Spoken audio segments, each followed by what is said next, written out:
I'm Rob Blanchard, the 4th Congressional District Field Organizer for Dan Malloy for Governor, and you're on the road with Dan. You know, I think Connecticut's government would work better in support of the private sector if it recognized its role, and that is as junior partner, to allow for growth by private entities, small and large. With respect to additional funds, absolutely we need to put more money into angel investing, supporting Connecticut Innovations and other groups. We also need to work hand in hand with the private sector. Hi, my name's Tom Athen. I'm a co-founder and managing partner of AltusPowerManagement.com.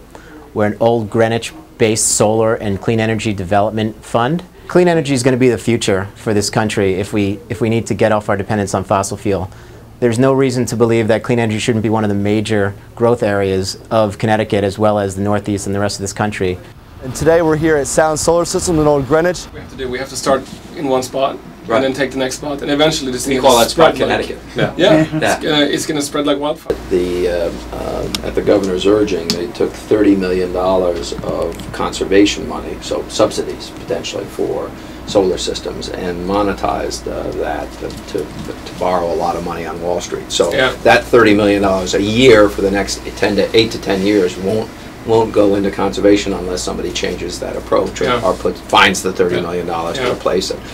The goal of a government subsidy should be to spark an industry and spark the development of a specific industry that has a meaningful impact, and then the subsidy should be removed and it should be able to be self-sufficient. You need the subsidy as a way of driving the price down in the short run for that installation. In the long run, as you gear up to have more and more installation. A lot of builders and electricians are moving into the installation space, bringing down the cost of the installation. Right. So I mean, like it is about 50%, cheaper to install everything now than it was a year ago, which is a direct. I mean, you can definitely see a direct benefit from the subsidies that are available and the tax abatements and things like that are available.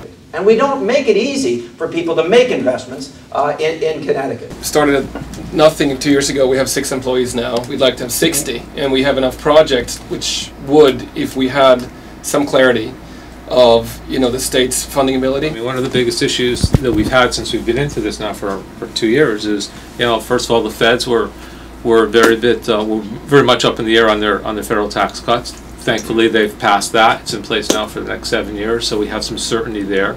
But both Connecticut and New York right now, there's no certainty at all as far as money coming from the states. I mean, we literally shut down from that standpoint. The fundamental problem in Connecticut is the folks who serve us in Hartford think they're the game, and they don't understand that the game's in this room.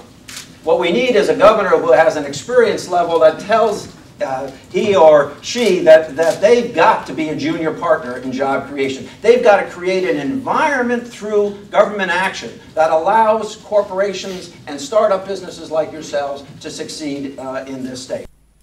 I'm Dan Malloy, and I approve this message.